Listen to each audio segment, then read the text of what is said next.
John Joseph Travolta, born 1954 in New Jersey, died 2026 in the Great Scientology War. He will long be remembered for those hips, that chin, that hair, and that ability to claw his way repeatedly back into his career. We watch Saturday Night Fever and Battlefield Earth. Oh man! Hey everyone! Welcome to Citizen Kane versus, where we compare a widely considered great movie with a movie that is widely considered to be more on the schlocky side, and ask ourselves honestly, which is better. So I'm Jack Rennie, and I'm here with my friends Sean Jacklin. and Daniel Benoit. nailed it. And today we are looking at the comparison of Saturday Night Fever and Battlefield Earth, with the link being Mr. John Travolta. So What a guy. these movies. Wow. I mean, I had the benefit of watching both these movies back to back yesterday, so it didn't. I also did both yesterday, but I did an afternoon viewing and then an evening viewing. What order did you do, Dan? I did Battlefield Earth on the way home from Collingwood, and In a car. Was in a car, and then I did Saturday Night Fever at like 10:30 at night. Oh my What god! were you watching Battlefield Earth on?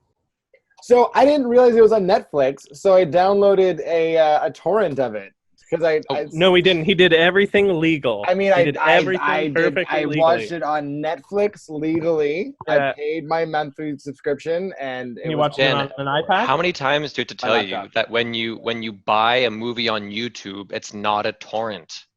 Okay. Oh shit! So you know what? I'm still kind of new to the whole streaming technology Yeah. thing. I don't really understand what these terms yet mean. I thought it was all a torrent, but I'll be better.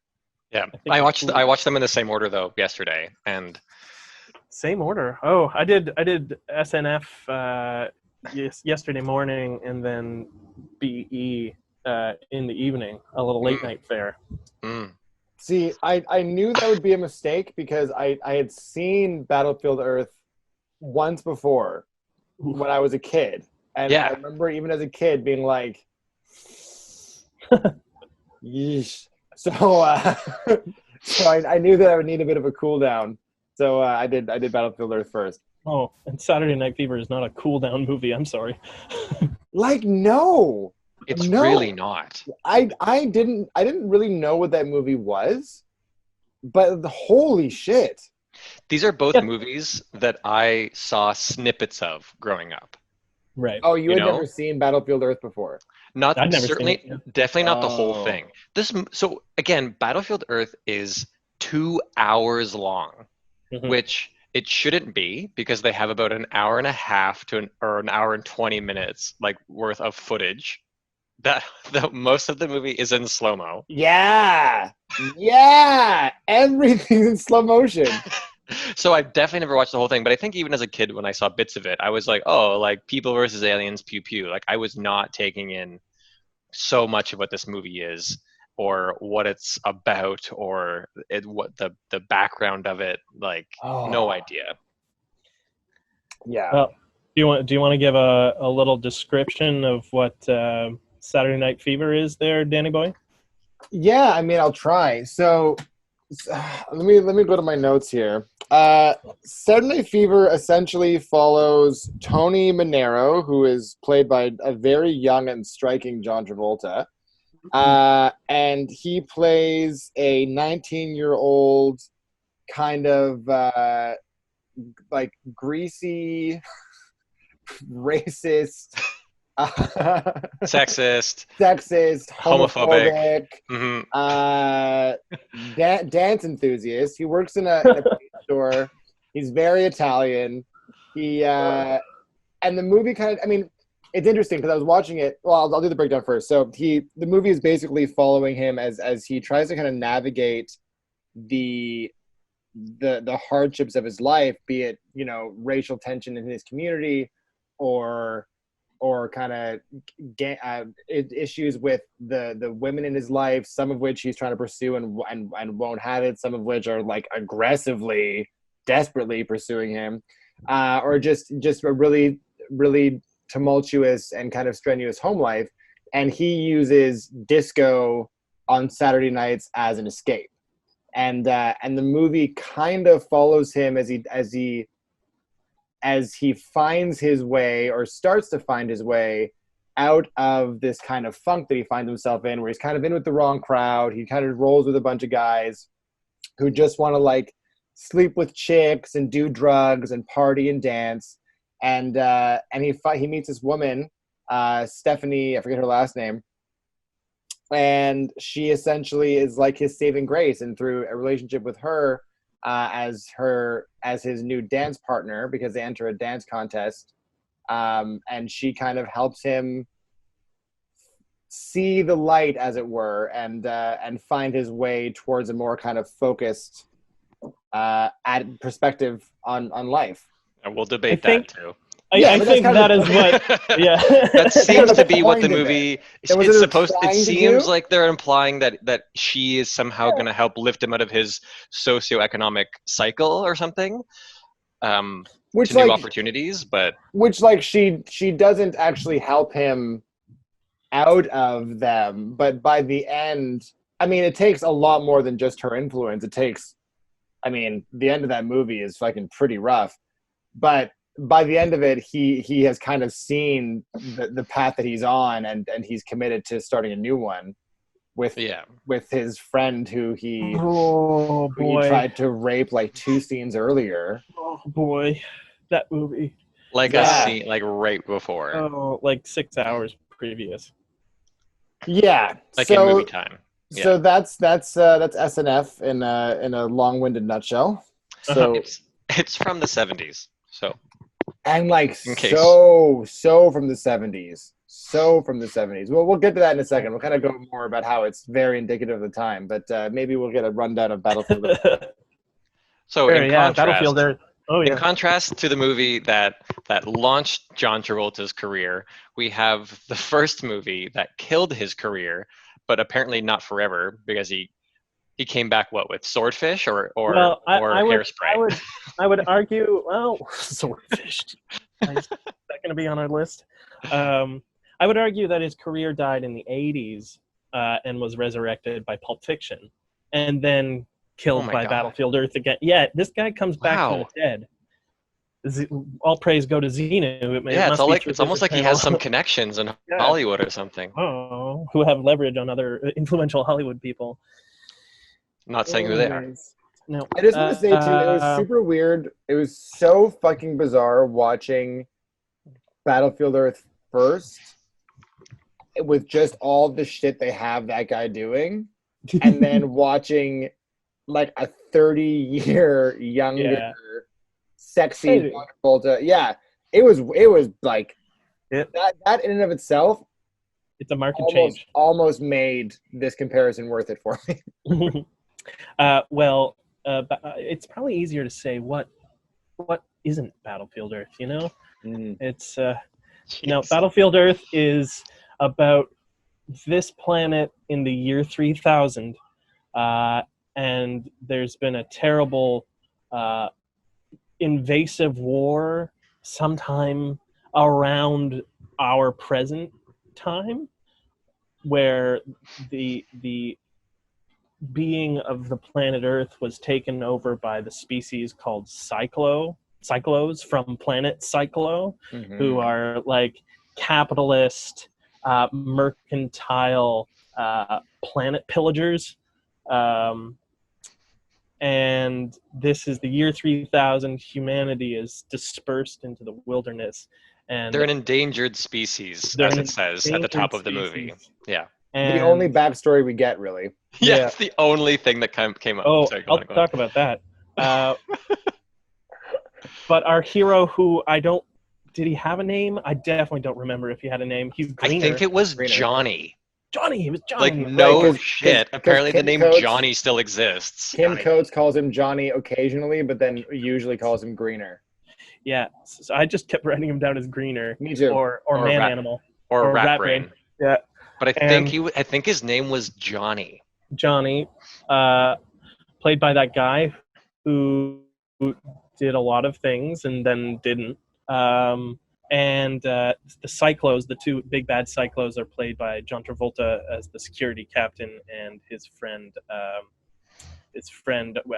Forrest Whitaker, who is his like second in command and is supposed to take over. Anyways, at that point, you can make up a plot because it still ends in complete chaos, confusion, and just the stupidest hero's journey I've seen since Independence Day. I think you should probably go like point by point on what the plot was supposed to be. Yeah. Because I was trying to explain it to my girlfriend Marisa, and she, like, as I was saying it, I was like, "Oh, this is gibberish. This makes there's zero cohesion in this entire thing. I don't understand how we got here." In the end, it ends with these primitive future humans wearing their tribal leathers and war paints, stealing a bunch of Harrier jump jets from underneath the East Coast and learning to fly them in a week. Yeah. In like 5 days, I think he gives them. He's like, you have to teach them in 5 days. A week. 7 days. Yeah. After they've broken into and raided Fort Knox for all of its gold. For all the gold. So they learn to fly these massive multi-million-dollar machines that are 1,000 years old, and they're not wearing G-suits, so the maneuvers they're pulling, even if they could learn to do it, they would drop dead from like loss of blood to the brain. Oh, that's so funny. I never thought of that. But essentially, the end of this movie is it's supposed to be a build-up to the rebellion of humankind against these long-standing alien overlord oppressors, and they end up they manage to also blow up their planet. Yeah, with a single bomb. With a single bomb. When they've already made a point of saying that Earth is like a microplanet and no nuke on the planet can destroy all of Earth. They give the justification that it's their atmosphere is of a different it reacts with radiation in a way that is highly right. That's their justification, so it doesn't matter how big it is, which is really problematic for that planet. Like radiation is very prevalent in the universe. And they're telling me that just a small spark causes literally the whole planet to implode. Yeah. So how did they achieve? They must have found a different energy source than electromagnetic waves, I guess. I mean, it clearly does not want us to ask how they did that. They kind of at least their technology is almost like a weird pre-industrial clinky clonk type of tech. Yeah, that's true. True. Their photos come out on a piece of metal. You know what I mean? At least it's someone put a little bit of thought. All of their computer technology shows photos in green and black. Yeah. Or picto cameras, or is that what they're? Yeah, picto cameras. Picto cameras. Yeah. Uh-huh. It's funny that a movie based in science fiction by L. Ron Hubbard has leverage being collected through hidden cameras. It's very, very specific. Leverage is the key point of this movie. That is the thing that is most referred to. The actual main character of the movie is leverage.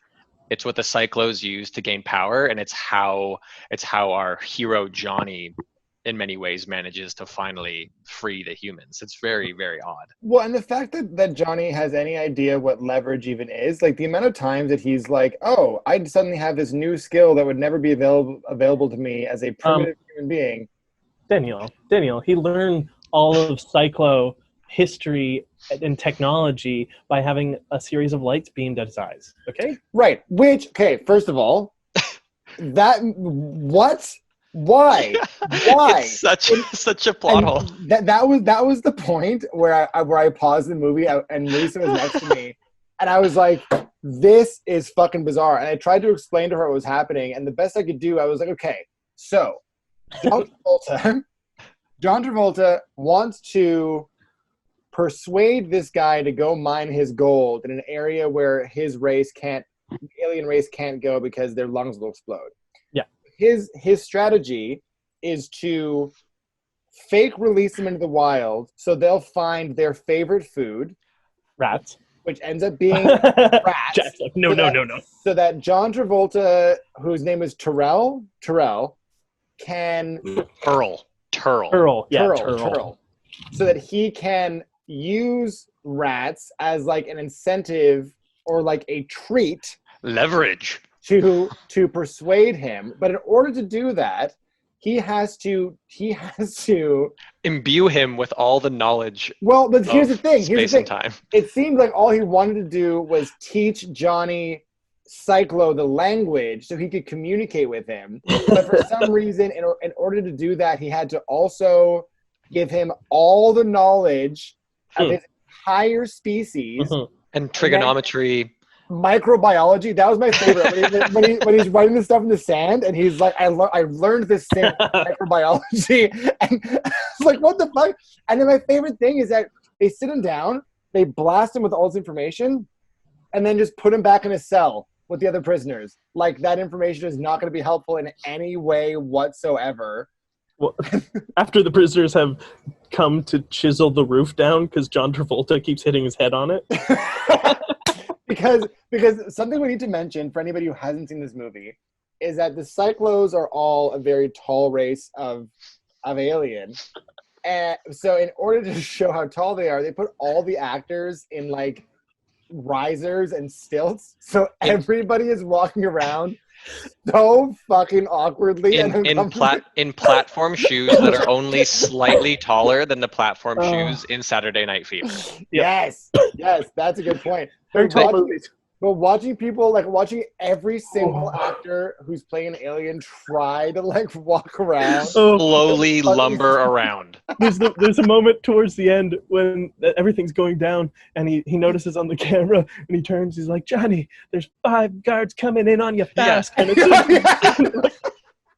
he's like, get a balance on this hill. Like, trying to keep their balance as they walk. Five poor extras clomping their way across a rooftop. Also, the amount of times in this movie where the humans are doing something like that is an obvious threat to this species, and everyone, all the Cyclos are just standing around doing fucking nothing. Like when they first land, and Johnny kills one of them with a gun, and they all just stand there and stare at him as he runs away, and nobody does a thing.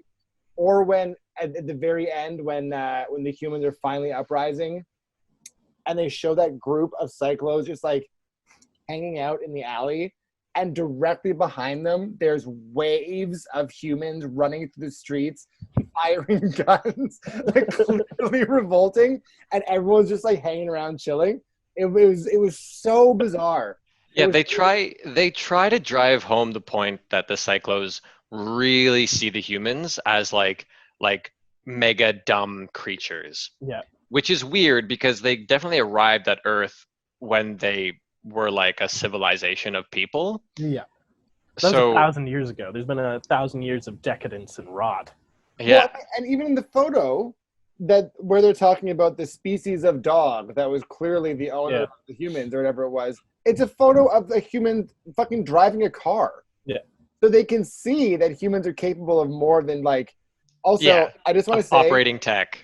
I just want to say, manimal. It's right there. Oh yeah, it's right there. Anyway. I just like that whole thing with the rat was the weirdest tangent of just to get to a joke about humans love eating rats. Yeah, like that was the whole thing, and the plot made no sense. Like that little tangent was the most random thing, but also the knowledge machine. I just got to say this. So this is a race where they talk. If it wasn't talked about so much, whatever, but they talk about a lot how John Travolta was top of his class in the academy, right. and Poor Forrest Whitaker, wasn't bright and didn't learn. It's like you literally have a knowledge machine. Yeah. So what do you mean top of your class? Top of your class at absorbing all knowledge? Yeah, at the mall, at the shopping mall back on Cyclos, where you wander into the knowledge machine to get your diploma. He got the best score. Oh, I see. Yeah. Oh my god. There was one moment, just at the knowledge machine part, Is it that one? Anyways, where I was genuinely like, oh, cool, this is science fiction. That is interesting. When the hologram of the like chicklet slave educator came on and was like, by this point, my entire species has probably been Yeah. destroyed. And it was like, that's fucking cool. Okay, let's get this. But then it just went downhill from there again. She didn't do anything more. She was like, I'm here to teach you. Yeah. And then she disappeared and the knowledge machine happened. Yeah. It was a cool little moment though.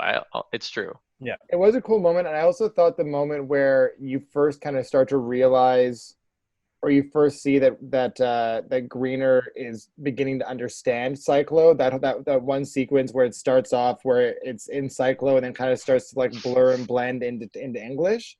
Yeah. Like that. Oh, yeah. That was a cool way to show how the brain can like begin to interpret sound and information to like understand it. That I thought was interesting. But like I made a specific note of that because it was the only time in the movie where I was like, oh, that choice wasn't wrong.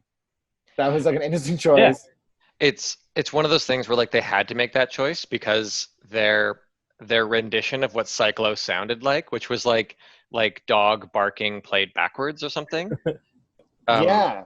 Was like the ugliest sound you could think of. So they really had to make that choice. I also was so confused as to why sometimes we heard the Cyclos speaking to each other in English and sometimes they were in subtitles. I wasn't entirely sure as to what they were trying to like differentiate there. If it was like, were there subtitles? Yeah, there was really there was two different times. One was when the humans first land, and Kim Coates' character has his first slow motion runaway scene, and one of them goes to one of the Cyclos goes to shoot Kim Coates, and the other Cyclo turns to him, and in subtitles it says you can't use it if it's dead, but it's in the Cyclo language. And then like 2 minutes later, John Travolta shows up, and it's all in English. And then you have like an hour where every time you see the Cyclos communicating with each other, it's in English. Yeah. And then we cut to the scene where the Cyclos are, what is it? They're betting as to how long it'll take for Greener's lungs to explode out in the courtyard. Right. And just before they get outside, they have an exchange. I forget what they say, but they talk, and it's in subtitles. And as soon as they walk outside, they're back to English. And it makes no fucking sense to me. I wasn't clear at all as to like when we understand them and when we don't understand them. I didn't get it. Yeah, I don't think they wanted you to get it. Yeah. I don't think they cared whether you got accomplished. it. Yeah. They were too concerned getting their Dutch angles right. And which I didn't entirely mind, actually. I didn't mind the aggressive use of Dutch angles. It was. I think probably 80% of that movie was shot at an angle. I read it was a lot. I read a review. I think it might have been from Ebert, but he was saying that the filmmaker here clearly has realized that in better films, the directors sometimes use Dutch angles to convey meaning. He, however, has not figured out what that meaning is. The people who were making this movie really tried their best with what they had to make it look like movie. Mm-hmm. So yeah, that's true. They had the Klimp Klomp boots of the tall aliens were silly, but I at least appreciated the scenes where they weren't moving and you had these tall overbearing aliens and it wasn't CGI and it was practical effects, and like they weren't a totally bad design. They looked fucking ridiculous, but at least they made a choice. Mm-hmm. Yep. But so they had that, and they really worked with that as much as they could. So you had scenes like Travolta and the bartender, this long random scene early on in the movie, and it's all shot so close because they probably had like no background really to play with. Yeah.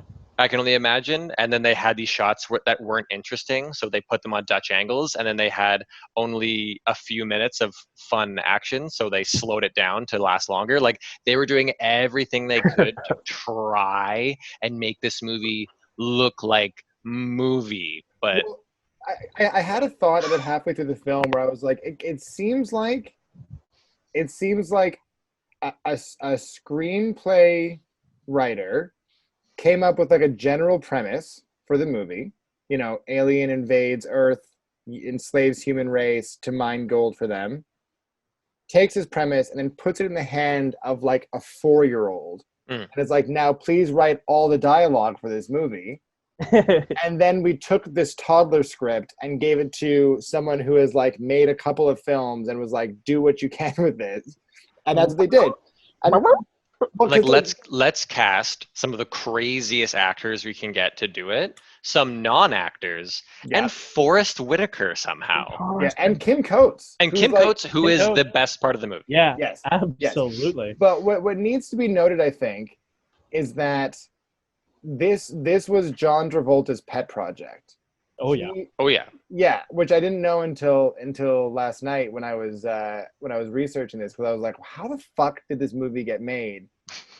And apparently he had been trying to get it made since like '96. He was obsessed with this story by L. Ron Hubbard, and it was meant to actually be the first part of a 2-part series.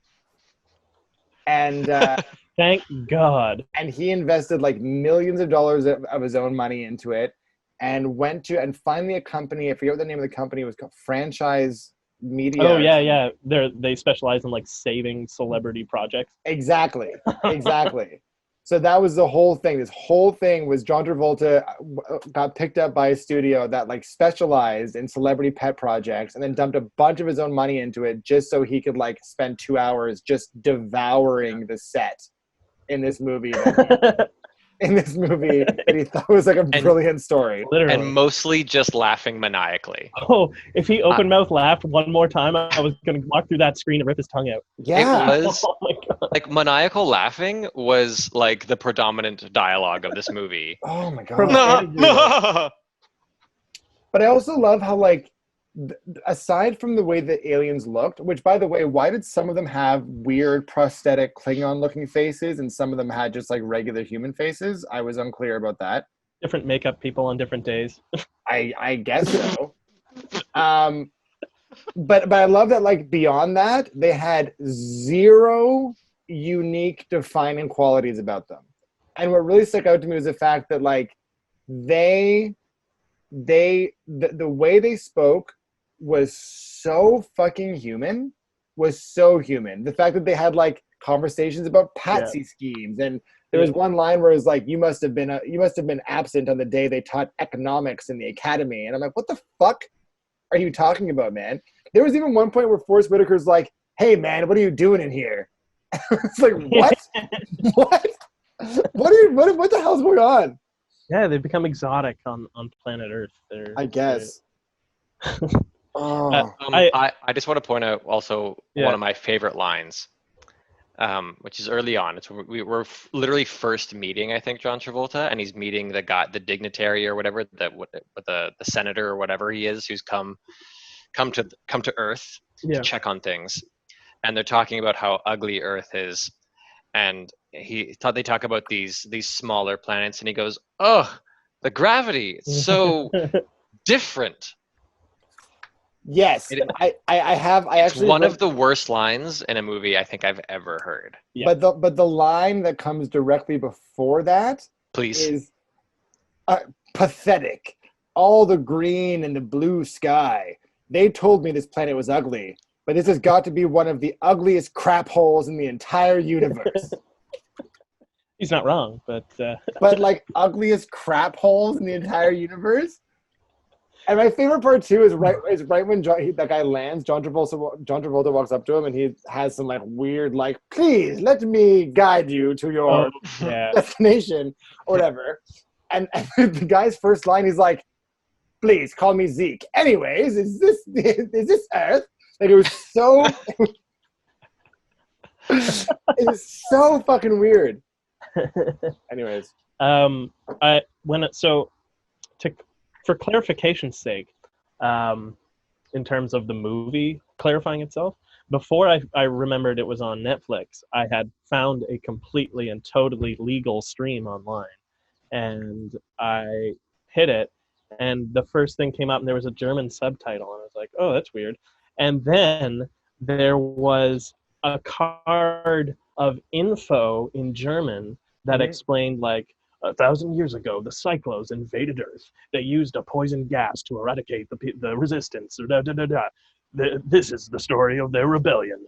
And it gave background information. Could you find the English version of that card? Because I searched all over the internet. I don't think it exists in English. I think this is the German release.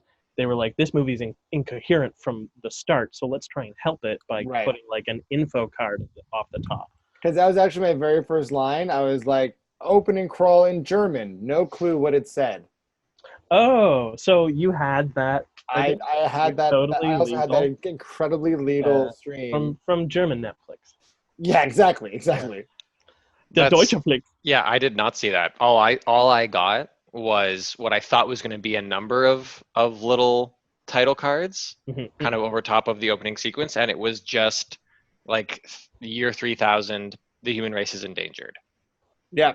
And then it was like, let's do some sweeping mountain views of this glorious US of A, and get to our people that are really adopting a lot of native symbology, and holy fuck, and carry on. When I heard the first kind of tribal scream come out of those people in the forest, I almost had to turn the movie off. I was like, this is like verging on offensive, and not like a fun way that I can put fun at it. I was like, this is, I don't even know how to make sense of this. Go ahead. They were doing, it's more like they were trying to borrow Planet of the Apes style stuff. Or something like that, by saying like they were closer to that like future primitive idea, but also that they were becoming apes again or something like that. They had devolved as the word goes, actually. Fuck me. And then I like de-evolved. No, I think it's I de-evolved the word devolved. Right, good. But it's also a thing I had even like right away. I noticed like the crazy acting of this movie where main dude Johnny is like, have you ever seen a monster? And like I was like, I was supposed to conquer galaxies on this. Like it was batshit from the get-go. Well, and I love too that just before that, the first time we ever see him, he rides up on a horse, and then the love interest of his that I think has about 3 lines in the entire movie. Yeah. Her first line is, "I'm so sorry the gods took your father while you were away." Yes. And this weird like turning slow motion shot of him just like half screaming, and then and then cuts to him like, I think it was him burying his dad, but I wasn't sure because he was just holding. Might have just been filling a hole. Yeah. It's not referenced ever again. He never says. There's no storytelling. He's never like, my father wanted this. He doesn't. Never brought up again. But I'll also say that I was very curious as to what that girl's relationship to his parents was, because she delivers the news about his dad dying, and like 2 minutes later, she hands him like a family heirloom that his mother gave to her as a good luck charm one time. And I was like, okay, so did you know your own parents, or was she like your nanny, or like why? Hey, Daniel, if you could stop asking questions, the makers of this film and L. Ron Hubbard would be real happy about it. Sorry. But it really seemed like the filmmakers in general looked at a bunch of different sci-fi movies in the future and were like, yeah, we can take that shot. Let's take that idea. The Blade Runner ship? The Blade Runner. When he's running through all the glass panes, I'm like, oh, someone saw Blade Runner. Oh god. And then later, I think when the first time we see Cyclo and the home planet with all the like fire jets and the great like buildings on the vista and the smoky, it's like B footage they found on the floor of Blade Runner when they were cutting it. Yeah. But what they really nailed were those center out swipes. I gotta say, my favorite part. If you want a drinking game at home, watch this movie and drink every time there's a center out swipe. Yeah, how the fuck, like, I saw it the first time and I was like, oh, okay, all right, sure, I see that in Star Wars, I see that in some sci-fi movies, great. I hope you never use it again, but like once is fine as a way to get me from scene to scene. But then like using it as basically every scene transition ever, So I counted. Did you Oh, actually? no way. We counted as we watched. They have, I mean, at least I honestly, like, it eventually becomes hard to keep track, but there are at least 26 center out Holy swipes shit. in this Well, movie. I was gonna say, And sorry, the cherry on top is that when this movie ends, it closes with an outward to the center fade to black, or like close to black, I mean, that's which pretty much the only obvious choice. is the most remarkable artistic choice I have ever seen. And then it goes to a credit sequence that must have been put together in MS Paint. Oh, so cheap.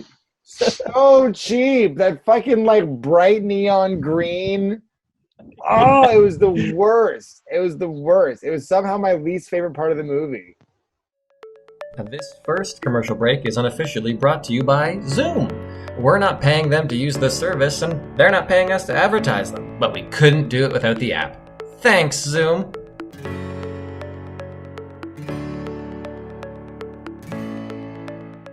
So we've talked about Battlefield Earth a bunch, and like honestly, I still feel like I have like so much more I could say about that movie.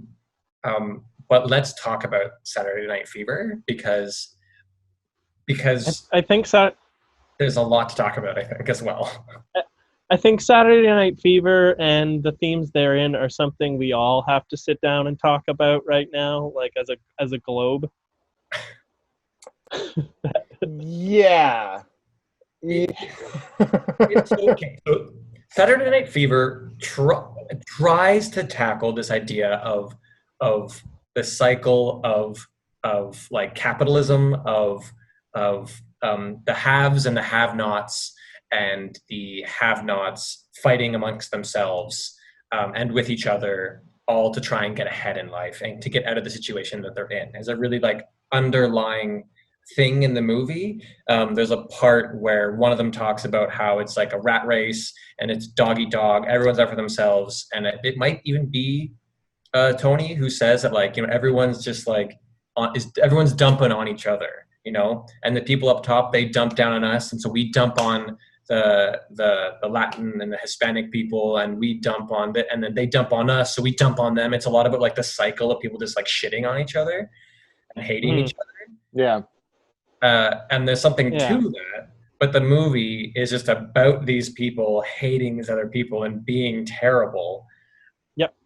Which I think the thing that we need to acknowledge, if anyone is watching this movie and getting the wrong ideas from it,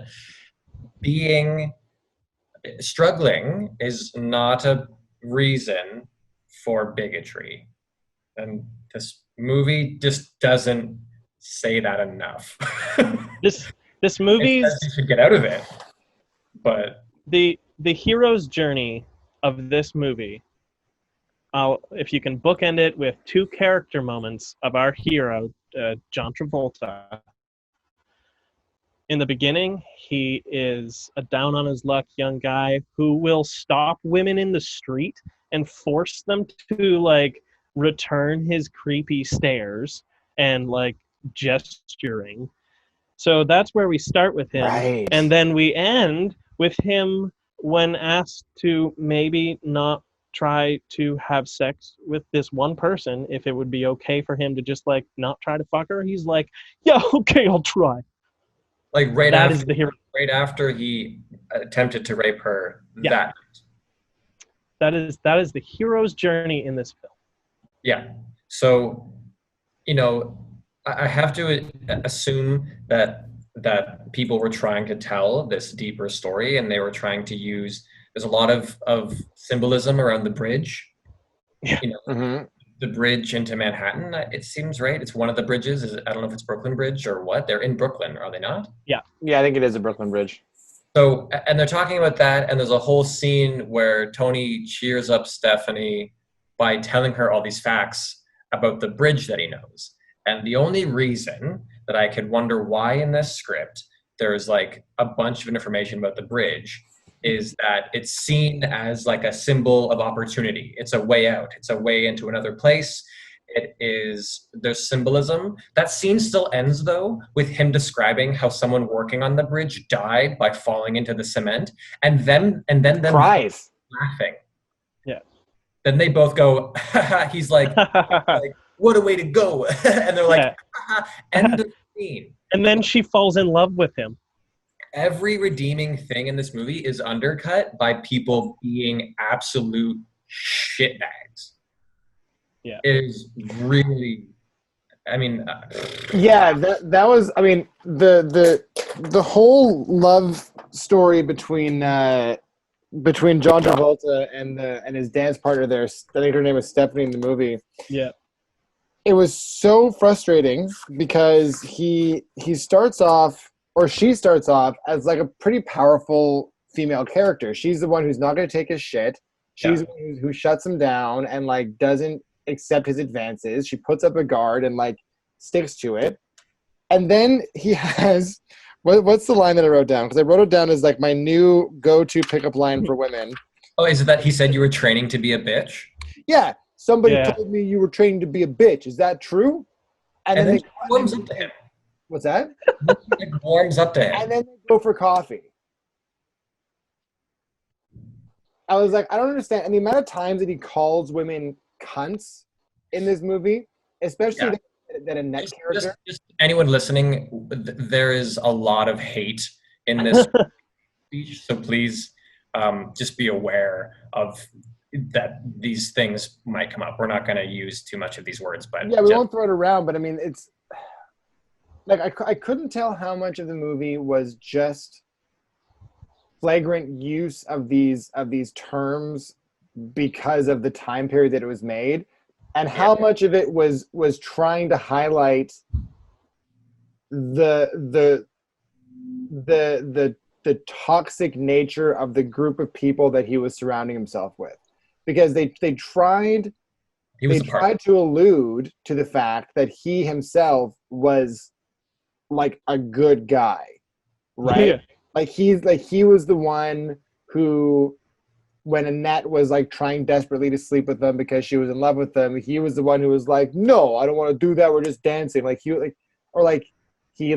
showed he had a heart when he was telling the story of the Brooklyn Bridge and he starts to cry, or like there's moments that they put in this movie or peppered in this movie where they try to kind of show him as like the one, like the outsider in his group, where like he behaves like them because those are his people, but he's not really like them, right? Yeah. So I couldn't tell how much of it was him kind of falling in line and them just trying to show kind of like the bottom of the barrel people, and how much of it was just it was the 70s. You know what I mean? Like what really threw me for a loop was the amount of times in this movie where people are just having sex with each other while other people are either watching or like in the front seat of a car, and it was just a nothing thing. I don't know if that's like, well, that's the disco scene, or if that's the 70s. I mean, not certainly even commentary, like gang raping. Oh yeah. Well, yeah. I mean, the last maybe 20 minutes of this movie, like everything is pretty heavy, which I wasn't expecting at the top. Like everything I've ever seen of this movie is just shots of John Travolta tearing it up on the dance floor with his disco. Yeah. And then the movie actually starts, and you're like, holy shit, this is not just like a dance movie. This is not Footloose. This is not Footloose. This is this is heavy shit. But even then, it seems like a very aggressive dark pivot at the end where everything just like suddenly fucking crumbles. Mm-hmm. Right? Yep. And then there's like no falling action. There's no real like come down or cool off after everything happens. Oh. Like there's this gang rape scene, and then his good friend falls to his death in like 2 minutes, and then the movie's kind of over. Off of the symbolic bridge. Yes, exactly. Yeah. Which was like devastating, by the way. That was Sure. That was well shot.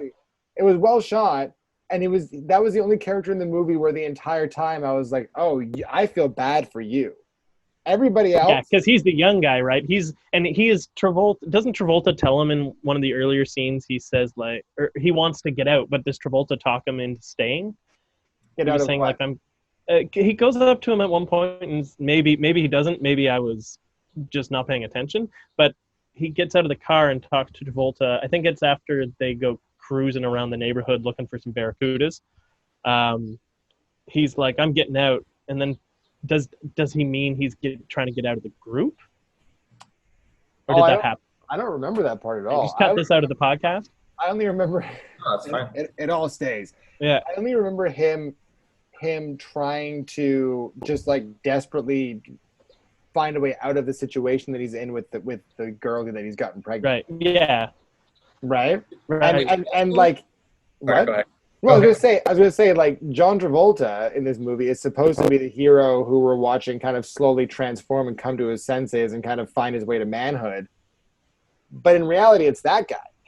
That's the guy who actually has the real problem, who you can actually sympathize with, because he doesn't take part in all the bullshit. Like from Go, I hated John Travolta's character. I was like, oh, you're a sleazy fucking greaseball. And I turned to Marisa and I was like, I really hope that they're trying to establish that he's a piece of shit now, so we can watch him transform. And then we get to the end, and obviously that didn't happen. No. And I was like, the only redeeming character in this entire movie just fucking died, which I mean isn't terrible for a movie that I guess is trying to say what that movie is trying to say. But this movie,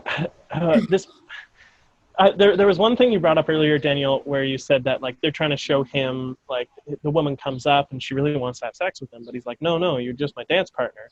And I don't think that's the movie trying to show him as like being a respectful person, or at least trying to be respectful of someone else and their feelings. I think that's a movie telling us that its main protagonist is this character that is so sexy that this is a part of his life where every day he has to just like beat off women because they're coming at him all the time. And this is him just, I think this is showing him as this like reluctant, nice guy who's like, oh, I just can't, oh, sorry, no. But I don't know if that's true, because the only time we ever see him getting any attention of that kind is when he's on the dance floor. Outside of that disco, he's shit. He's nothing. Yeah, but that's his dance life. Well, he does have all the elderly women coming into the hardware store for him. If you know. That's true. That's true. But I mean, it's supposed to be one of his like his. That's the whole point of the movie, like you said in the synopsis, right? Like where he escapes into disco, like the whole thing where his ongoing fights with his dad, and his dad who just got laid off and is now dumping on him, right? The whole thing he talks about. And I think a moment we're supposed to sympathize with him is he goes, I've only ever been given credit or praise or something twice in my life, or told I was good twice in my life. And one was today on this praise, and the other one is when I'm dancing, right? Yeah. Yeah. So we're supposed to feel like, oh, this person just needed someone to be like, you're okay. Yeah. You know what I mean? Or like, you're doing a good job. And which is like something worth considering, right? Of how we appreciate and how we help people succeed in their lives, right? Mm-hmm. But it's just it's a 2-hour movie, and for 2 hours, it's like a slog of him and his friends being just terrible, like the fucking worst. Terrible. And it was so funny, because I know that we initially chose these two movies thinking, or at least in my mind, thinking they were going to be two fun movies to pit against each other. And I spent the first maybe 20 minutes of Saturday Night Fever writing kind of little like funny one-liners to throw into this podcast in my notes. And then very quickly I ran out of funny shit to say. And I will say I enjoyed the movie for what it was, and I watched the whole. I mean, maybe enjoyed is the wrong word, but I was engaged, and I watched the whole thing, and I was taken by the story. Yep. But at the same time, I was like, this is not quite what I signed up for. Well, it's also the kind of movie that its mission statement is to just show like a snapshot of life and not comment on it, because commenting is overtly political, and you're just showing people how horrible they are, but not saying anything about it, man. and it's stupid. And like the American dream is a lie, man, or it's not a lie, and you can get out too if you Throw yourself off a bridge. or if you move to Manhattan or something. Like Yeah, it's one of those movies that shows its age by doing what you're saying, and by not having it, by just showing the things and not Yeah. trying to have any sort of commentary on them is just like, it ends up not being entertaining. Yeah. Like, I wanted this movie to be over. Which is something though that I saw a lot of Taxi Driver in this film, and I meant to look it up to see which one came first. Right. Just in terms of like that shows a snapshot of a young man who has been taken to extremities because of things that happened to him in his life, and it doesn't purposely put on any moral judgment on anything. It just kind of shows the sequence of events, but it does it in a way that leaves a lasting impression on you, where you can easily come to your moral assumption of what you want to take from the film. Yeah. Whereas this I movie, think there were probably a lot of young men who watched this movie and went, "Oh, that Tony Montana is one hell of a guy. He stands up for his friends and he's good with the ladies." Like, I would not be surprised. Just for clarification, so both these movies are terrible in how they have women in them. Battlefield Earth essentially has no female characters. There is the one chick with the really long tongue. John Travolta's wife. And she comes with some real benefits, slurpy slurp. Oh. And then Johnny's love interest, who is just kind of there at the beginning and there at the end as someone to breed with or something. Yeah. And then Saturday Night Fever. So for context, my girlfriend said to me that Battlefield Earth, she thought that it was the worst movie she had ever seen until she watched Saturday Night Fever. Whoa. Wow. For clarification, just a hint of what it's like watching that movie as a woman and what it's like seeing the women depicted in that movie. There is no one for women to connect to in that movie in any way. No. Or that you feel like that their experiences are, even if you like connect with Stephanie more, she's treated horribly. Someone tries to assault her. Like, it's not fun. Well, and that's the thing too, is that Stephanie, like, the Annette character. I mean, here's the thing. I watched that movie, and there's a lot in that film that resonated with me in terms of like how I grew up and the kind of people that I've seen that are very, very close to the people in that film. Yeah. Right? Those people exist. Oh yeah. And the Annette character, I've met that woman. So like these people, it's not like these are necessarily exaggerated versions of people. So it is kind of trying to give a snapshot of like this world. But the one saving grace is supposed to be Stephanie, who kind of comes in and like shows the other side of it, shows what life can be like when you're not part of this shit. Someone who's pulled himself out, someone who has a backbone. who herself is getting these things because she's giving sexual favors to her boss or one of her like clients. Well, that's what I'm getting at, is the fact that at every turn, every time that they establish some kind of like moment of strength or putting your foot down or like independence or like demonstration of what Stephanie is supposed to represent, they undercut it with like the plight of being a woman or the thing about, hey, I heard you're training to be a bitch. Is that true? I'll grab coffee with you. Or like he tries to rape her after they've had this relationship, and it ends with her holding his hand and kissing him on the face and being like, I'll be your friend. Yeah, sure, I'll be your friend. Yeah. Oh, it's okay. You can try and have sex with me again at some point. That's what I expect. Yeah, or even the scene where she's talking about having sex with her. I guess it was her producer, her agent, or like her mentor. It was that whatever that character was, the guy who helped her do stuff. He helped her navigate her career, and her answer was, "What do you expect me to do, or what did you expect from me?" Yeah. Which, again, it's the problem with this movie is like it's making statements, it's showing things, but it's not. There's no call to action. Well, yeah, there's no, I mean, lens. Like I don't know what the lens is. that particular moment that was maybe the only really impactful moment for me where I was like, oh, this is kind of the commentary on the way that women are treated in society that needs to change. Yeah. Of like, I didn't have a choice. This was the expectation because he was helping me with my career. What else was I supposed to do? Yeah.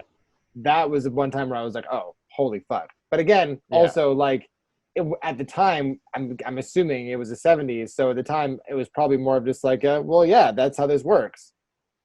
Right? It's so hard to tell. I don't know. In general, this movie was like watching a long episode of Jersey Shore. Yes, that's all I can think of. It's like watching Jersey Shore, and as though it's filmed artistically, and we're supposed to go, ugh, if only Pauly D could escape his socioeconomic plight and learn to treat women with respect. Ah, if only. Like those characters don't make us feel that because they haven't earned it yet, and it's just a narrative that I think we've kind of let go, the fact that women are supposed to help men understand themselves, and that women should be so grateful if a guy makes them just makes them feel happy a little bit, like that's enough, even if they're otherwise not good people. It's just yeah. Oh yeah. I honestly couldn't help but see Jersey Shore through the entire opening, like montage of him getting ready in his underwear, and those weird low Dutch angle shots of him slowly grabbing the necklaces and like slowly methodically putting them on his around his neck. Anyways. I thought this movie was going to do a Don John thing and have, like in that movie where the character starts off essentially as a Jersey Shore character and finds a more like holistic way of living, and I was kind of waiting for that in this movie, and instead we kind of we start and end in a very similar place. Yep. Sorry, go ahead, Sean. I was gonna bring it to a lighter place. I was gonna say that New York in the 70s looks exactly like Toronto does now. Just architecturally, same. Right. Yeah. That's interesting. I mean, maybe they filmed it here.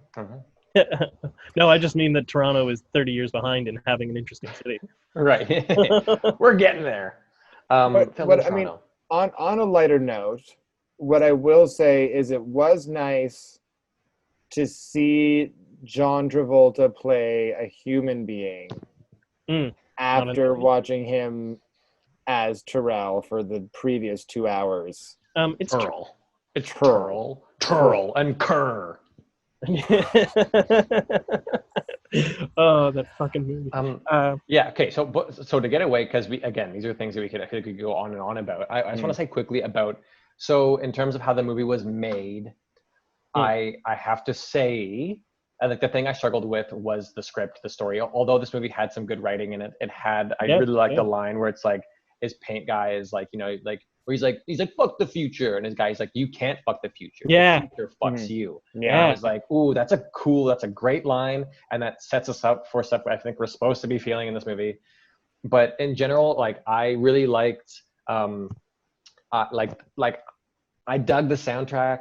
Like the Bee Gees had some good music. The composer David Shire, I worked with on a show. I've met that guy. It was hilarious. Yeah, that he worked on this movie too.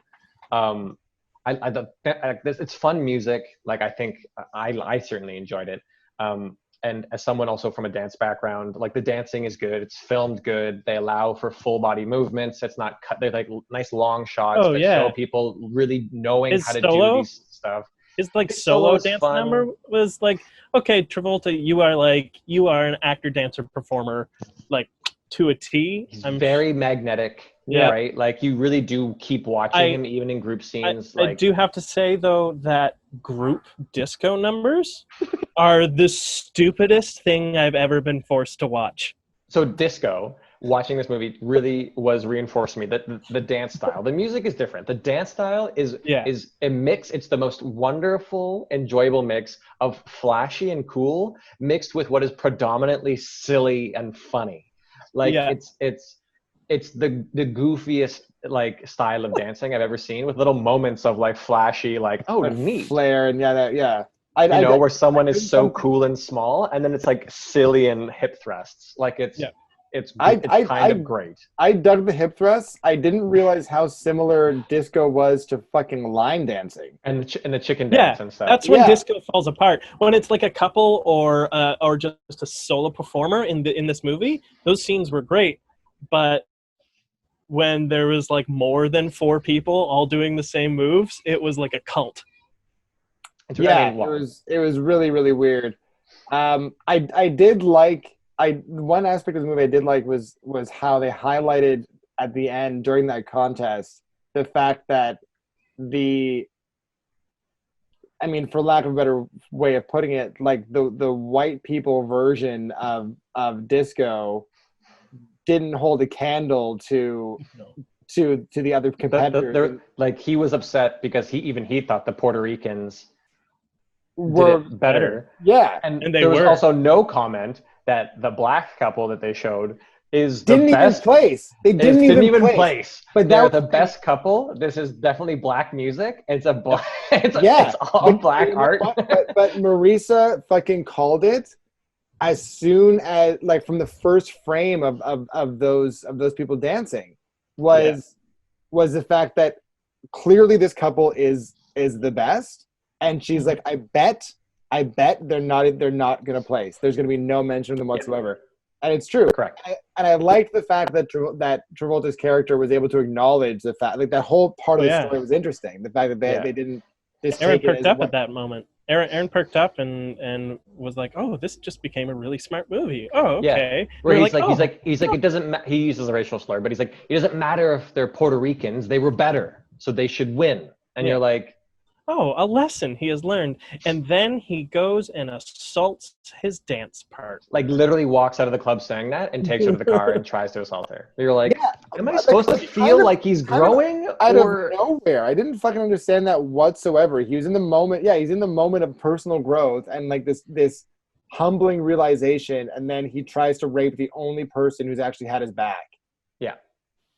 Yep. Because it wasn't a humbling realization about anything sociological. It was a humbling realization that he's not the best and he can't lose himself in this anymore because it's been tarnished by other people's racism. Yeah, it's kind of reads kind of like that. Yeah. It's all weird, but in general, I have to say I liked how the dancing was filmed as someone who is a dancer. Although the scene of her doing ballet for a hot second, I have to tell you, is like my girlfriend and I, she's also a dancer. We had like audible like oh no, like it's that bad. And the fact that she keeps trying to do little bouncy plies as he's talking with her is hilarious, and just also not ballet still. But I liked even though it was like an older movie, it still held up in a really cool way of how it was filmed in the clubs. I think like the red lighting, like it really, I think, tried to capture this idea that it was like another world, that there was something like mystical about it for him, that there was like, and I still found that held up in a way that was unique to watch, and interesting to watch. If you watch kind of dance movies of today or movies that have like club scenes now, that style is still very much emulated. Like it's more obviously contemporary because technology is advanced, but it's still like those techniques are still used heavily today. Right. So I can see what it's done for cinema, but I mean, is that enough? Cinema will not, however, use the techniques they use to shoot that fight scene with the Barracudas. In my notes, I literally just have world's worst bar fight scene. It was shot like a Batman punch-up scene from the 60s. I was about to talk about fights. That's so funny. Yeah, it's not good. That's being generous. That's being generous. It was in this smaller verses of just fighting, Battlefield Earth 1, even though it was mostly just like crazy Klingon chokeholds. That guy's type must be like absolutely crushed the amount of times that John Travolta just grabs him by the neck and carries him around. There was one time when he first shoots the guy when he lands, and runs into Travolta's character when we first meet him. He picks him up by the neck and chokes him and carries him all the way outside, Yeah. still choking him, and the guy somehow isn't fucking just dead. Yeah. Yeah. So in terms of fighting, the point goes to Battlefield Earth. To be Remarkably. Yeah. It was weird. It was like they shot that bar scene at like the end of the day when they were just trying to get out and also had never seen a fight scene in a movie before. Yeah. It was all shot so close up, and like sometimes the camera like moved with the person doing the aggressive action. It was like the opposite of the filming of the dance work. Yeah. The dance work had actually cool little camera movements where like he was like bopping down and up off the ground in a move, and the camera was going like whoom, ba, wah, ba, whoom, ba, wah. And it was like highlighting his dance style, and I was like, oh, that's really well done. And then the fighting was this garbage. I was it's like a completely different director took over for that day. It might have been Yeah. like the director was like, I don't know, that's you do it. I don't know how to do this stuff. So That probably is what like, it is. They probably had a guy who was just good at the dance stuff, and then they were like, they got to the fight scene, and he's like, I don't know. Yeah, or they had the stunt coordinator like do the camera work. Right. Which, if you know it, working in the industry is a huge taboo. Yeah. Okay, there's one other thing just before we leave like the story stuff too far behind. Oh, there's again more to say. There's a couple things I'm just looking at my notes that I want to bring up with. So the little guy, okay? There are a few things with him. His little friend who dies, he falls off the bridge / jumps off / whatever. So sad. Because he's super Lots of different high. ways to kill yourself without killing yourself. Whoa, man. I don't think he was high. I think he had just like breaking point. He was breaking point, trapped right? by this situation with the woman he'd gotten pregnant. He was obviously the outsider in his only group of friends. Yeah. Looked at him as like a little tiny coward. He just had nowhere to go. He was just depressed and trapped, I thought. Yeah. So I have 3 things I'd like to say about this character and things that I noticed. So one, I really thought that they were kind of gonna throw that what was happening is that the woman he had gotten up that he'd knocked up, that he'd gotten pregnant was you said her name before, the woman who was always after John Travolta. Annette. I thought it was her, and that's why she was trying to have unprotected sex with him. So I kind of thought, and that was part of the tension, and I was like, ooh, that could be interesting. I kind of thought that they were teasing that, and that wasn't the case. And the other scene when he's like stressfully trying to get John Travolta is borrowing his car, and John Travolta said he's going to call him later, and that whole scene, the little guy friend, he is wearing platform shoes that are about a foot high. I noticed that when he turned the corner to walk away, you could tell that he like had never walked in platform shoes before, and his fucking ankles were awkward. I saw glimpses of it, and like leading up to the end of the scene, and I was like, oh my god, and then I was like, Miranda, hopefully we'll see it. You have to like his shoes are so tall. And she's like, I know. I'm like, no, they're tall. And then we saw them, and the same thing. We were like, they were hilarious. And the third thing of how we're talking about this is the character we're kind of supposed to sympathize with. He has one of the weirdest throwaway lines in the whole movie, and I think it like ends the scene. I think I know what you're talking about. Which is when they're on the bridge and the 3 other friends are playing this joke that it's a part of the bridge where there's like a secret raft, there's a secret piece of grating down below. So they're playing, and they play that one of them makes a jump and he falls, and Annette is like, oh my god, and like freaks out. And then they realize, and then she looks over and realizes that they're all just like sitting on this grate up at her laughing, like ha ha ha. Cut to little guy in the car, and he just goes, you stupid bitch. Yeah. And then end of scene. But see, again, that's what I'm talking about. I was confused. I couldn't tell if part of what the movie was trying to do was highlight how this particular group of guys or this kind of guy treats and talks about women.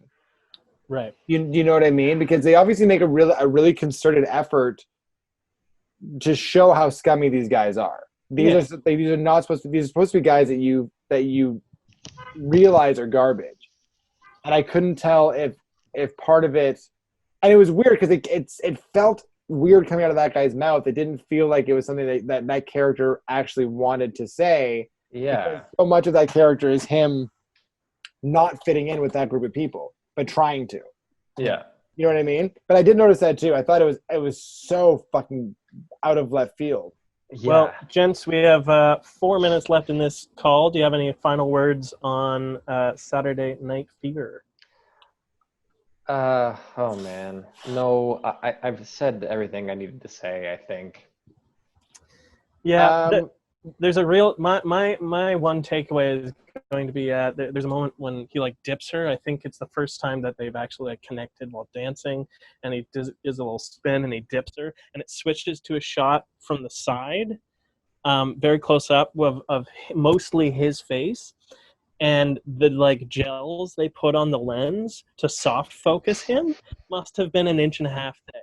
Yeah. It was startling, and it will Yeah. be forever embedded in my mind. Yeah, I mean, I will say that. I mean, for all the tricks and camera magic they use to soften people up in this movie, John Travolta, for as scummy as he was, also was a bit of a sexy beast for his time. Oh yeah, for sure. Except for the cleft chin. I didn't mind the cleft chin. He is one of the most ridiculous-looking people I have ever seen. Yeah. In like a bad way, you think? It's not bad. It's not good bad. He's as we said, he's striking. Yeah. You know what I mean? I could understand why people would be like, "Oh, what a hottie." That's totally fine. No judgment to that. But that's a face. That's Aaron up there with Benedict Cumberbatch of like faces of cinema, where you're like, yeah. Aaron was super into his like metrosexual butch woman look in this film in particular. She spent a lot of time looking up his outfits. That's so awesome. That's great. It was a lot more of him mostly nude than I thought it was going to be. Yeah, for his grandma. There's only one scene where he's in his underwear, isn't there? No, there's like 2 at least. No, there's one. You get his butt too, don't you?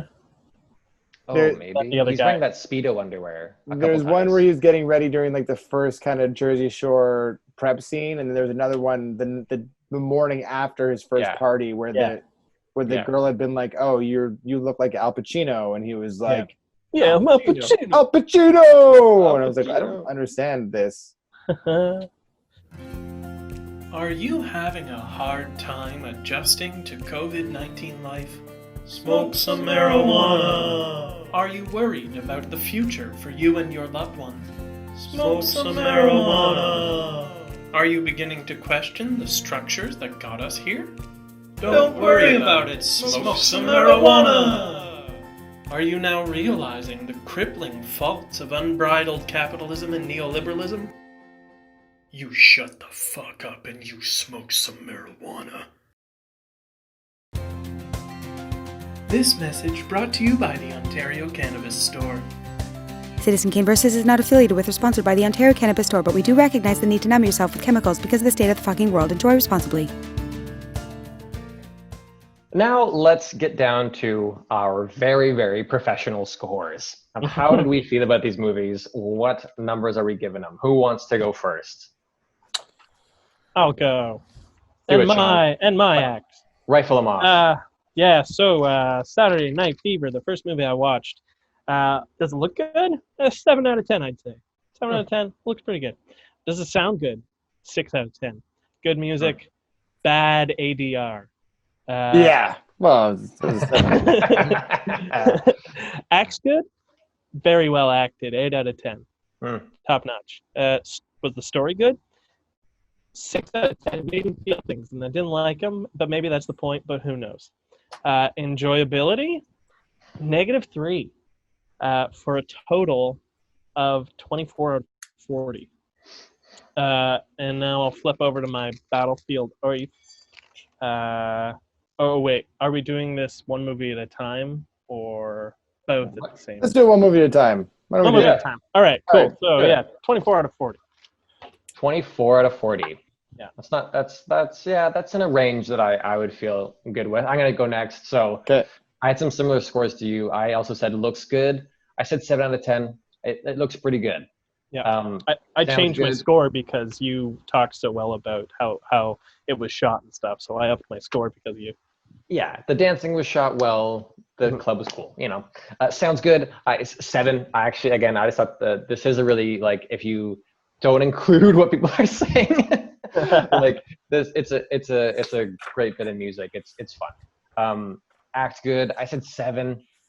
It's acted well, but wow. So story good. I have to say I had to take marks away from this movie somewhere because I just found it's not like a bad story. I found it to be like a bit reprehensible. Being totally honest, I gave this movie 1 out of 10 for its story. Whoa. Wow. Yeah, from trying to do something meaningful, which is well intentioned, and doing something that is just so problematic. I'm sure it wasn't as problematic then, but I don't care. And did you do enjoyability? Yeah, I also said in that same way. I said -4. Oh wow. For enjoyability, because I mean we were we did not enjoy this movie by the end. Wow. The ending did not bring it back. So we did not like it in much of a way. So it was 22 out of 40 and then -4 for 18 out of 40 for me. Yikes. Yeah. Right.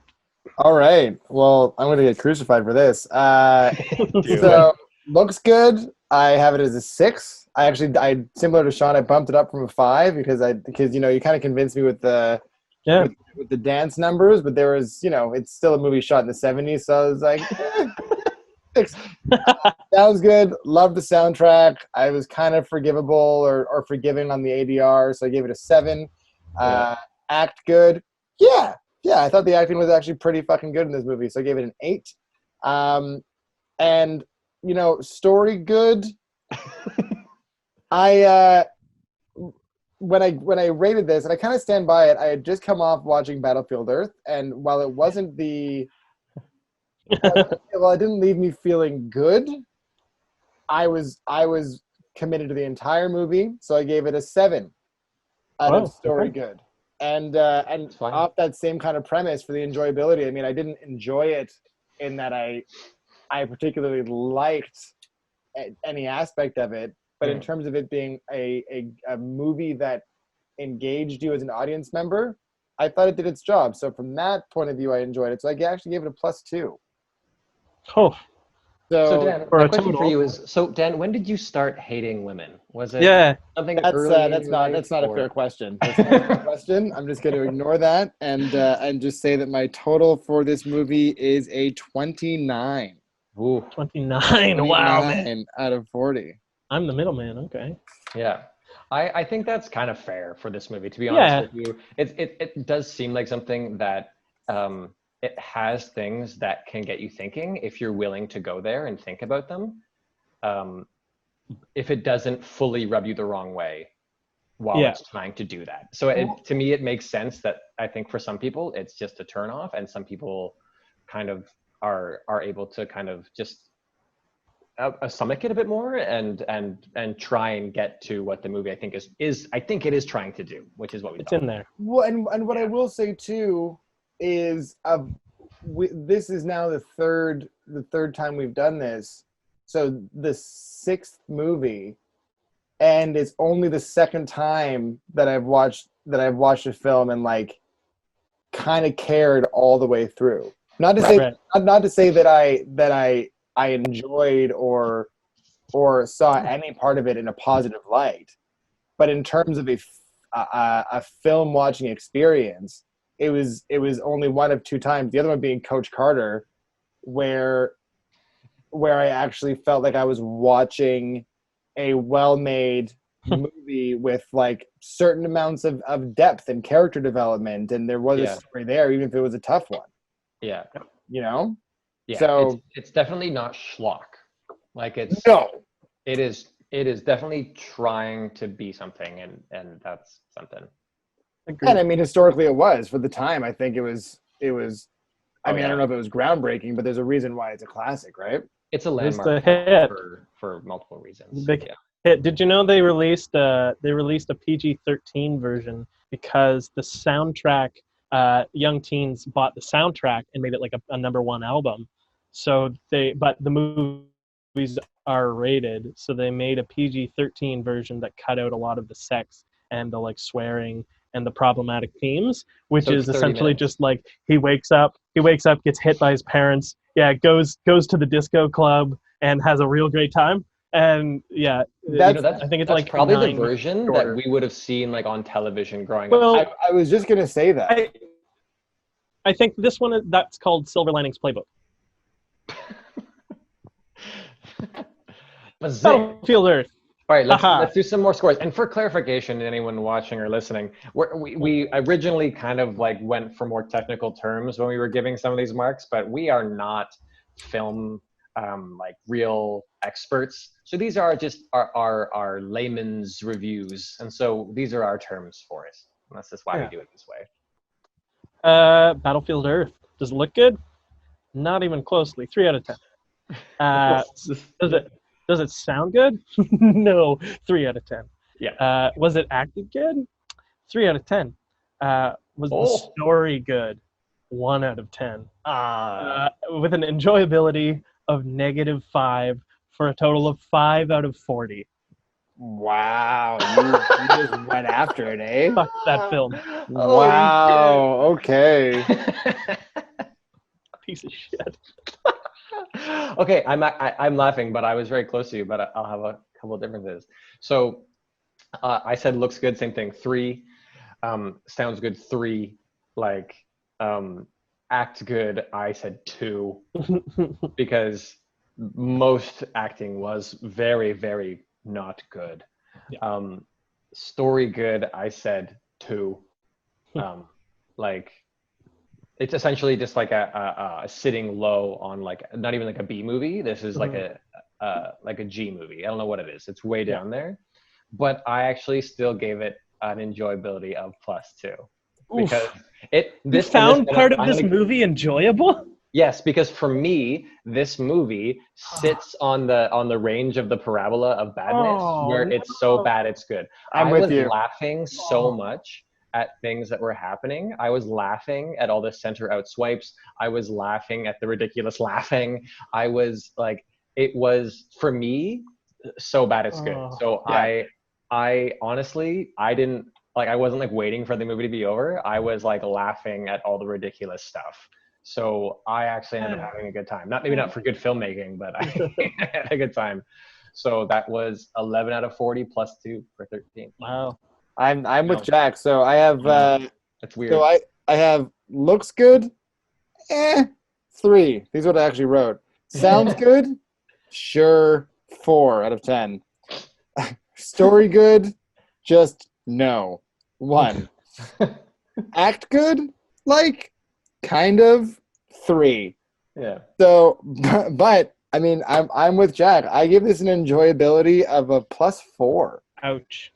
I mean, for me, this is like this is the gold standard of like good bad movie. This is the kind of movie that it's filled with so many like where every choice is somehow the wrong choice, and it just is just rife with moments for you to talk shit about, and laugh at. And I would watch this movie again. I would have a viewing party of this film. No, I will not be coming. I would too. Have drinking games. I would recommend this movie to my friends. I will set up on the balcony. Joke or a prank. I will look in from the balcony. I thought it was just and how can you look past the story behind it? The fact that it's just one Scientologist's like absolute failed attempt at what he thought was going to be a revolutionary film. They go and get Harrier jets, Sean. Yeah, they go and get jets. And can we talk about the fact that all of the information that man has ever acquired is somehow in the Library of Denver? Like I think he flew. Didn't he fly him to Washington? Yeah, or no, was he that flew him. still- He flew him. I think he flew him to because he reads the like original Constitution of the United States. Yeah, he's at like the National Archives or Yeah, something. no, the sign that they very obviously have a close up of walking into it is the Library of Denver. Good. Before we walk in, 150,000%. Is Fort takes- Knox in Colorado? Yes. Oh, I don't know, but they fly all over. They go to Tech. He goes to Texas to get the Harriers. Right. He Yeah, flies all over. I also he's like, I'm watching everything you do, and then he immediately flies around the entire country. I also Now- love that the whole thing is based on him being like, where are we going to get the gold from? And Greener is like, I read about a place called Fort Knox. We'll get the gold there. And I was like, when did you read that? Was it in the 2 seconds you were in that library? Yeah. You, like scanned through 3 pages and John yeah. was like, are you convinced now? And he's like, yes. Now I'm convinced after seeing that there are books here. What was your total score there, Daniel? Oh, I mean, it's a 15. 15 out of 40. All So right. still about a half of what I gave SNF, that's- unfortunately, but 31 out of 120 for Battlefield Earth. And what was everybody's Saturday Night Fever scores? Mine was 18. and 18, mine was 29. 29, right.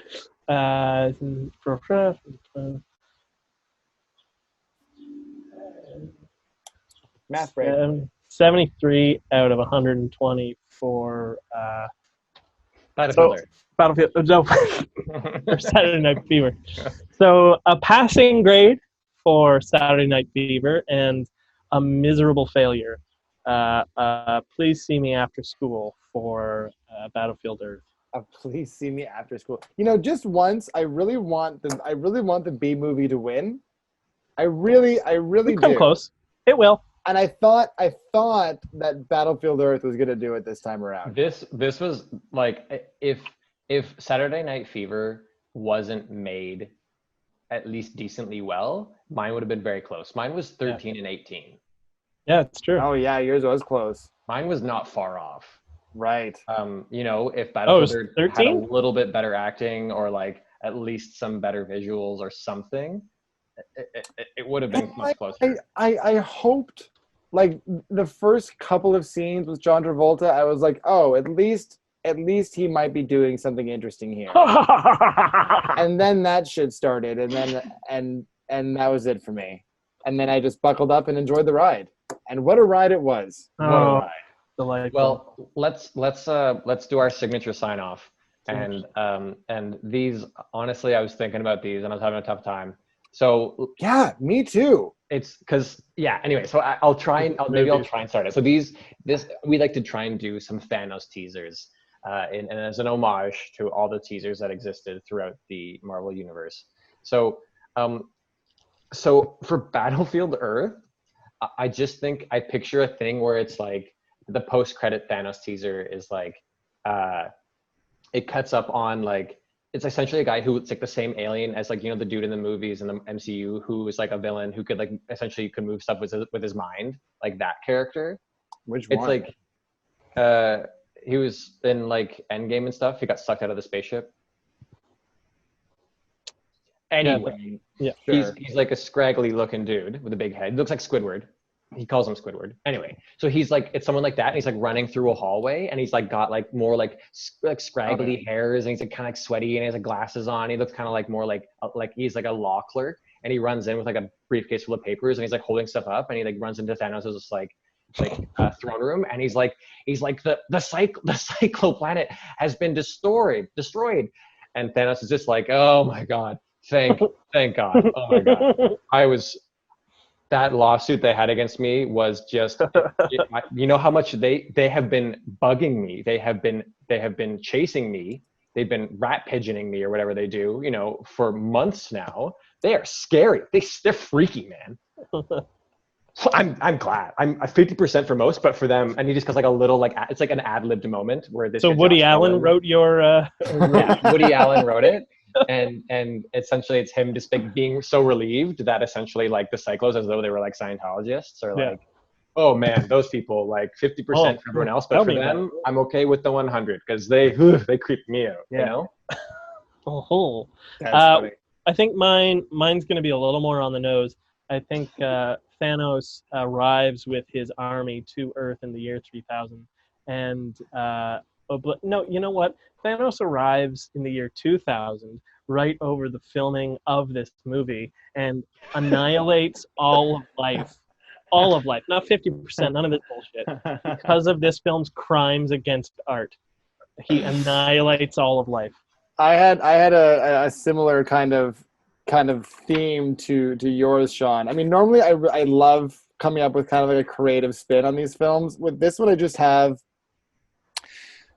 as credits are coming to a close, the camera pulls back to reveal the credits crawling up a monitor on a spaceship, and just cut to Thanos sitting in the captain's chair of the spaceship. Stunned, confused, disappointed.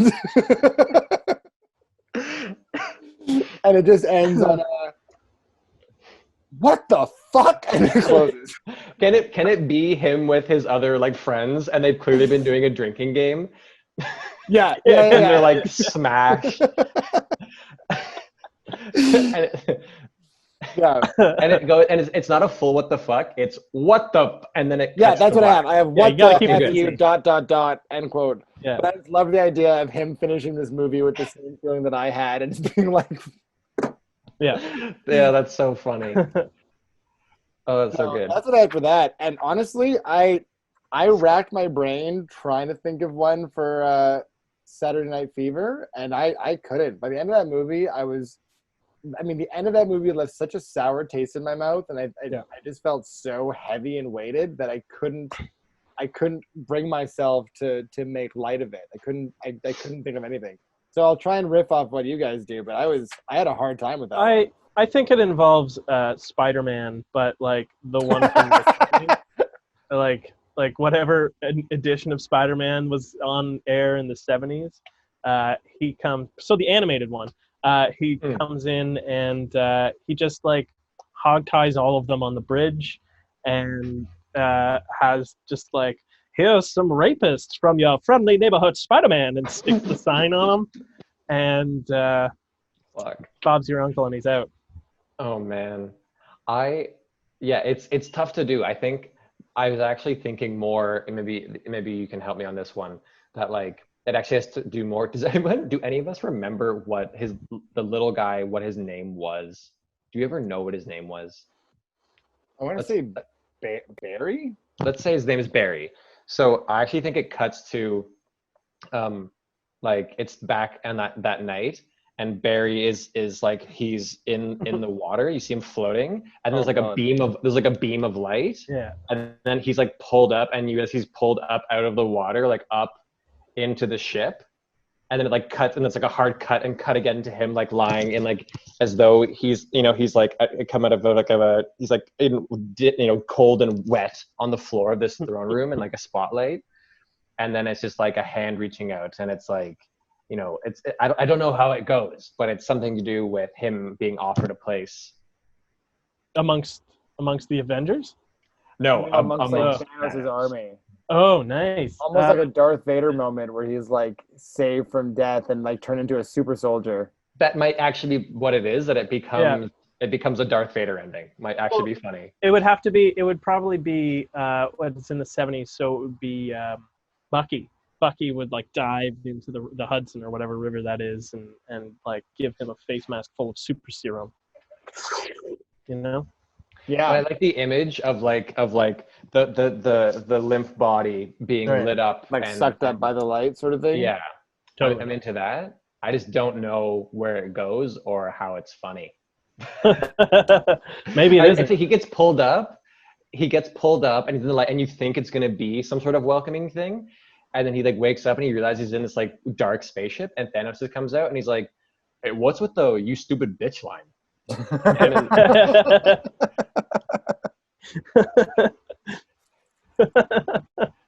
And then it's like, and then launches him back into the river. Yeah. There is no place for that kind of language or attitude in my empire. Now you listen up, huh? I think that's the one for sure. I like that Thanos is slowly becoming one of us. He's becoming a commentator on the movies themselves. I think that's the direction this has to go. I think that's what it is. Sometimes he's in the movie and sometimes he's like, What the fuck was that?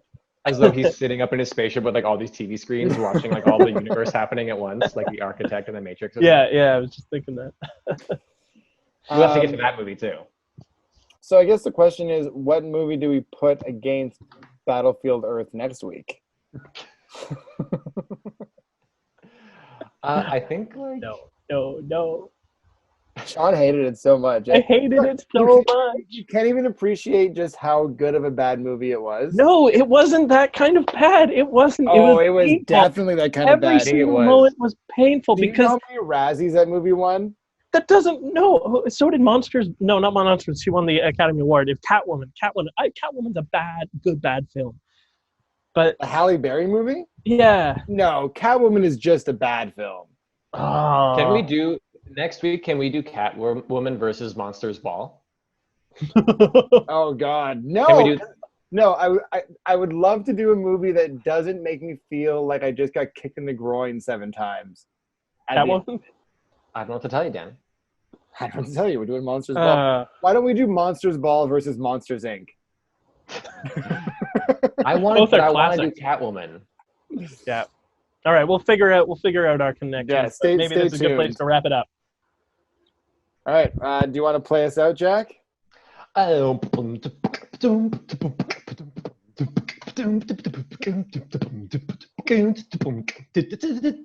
To the Kane versus.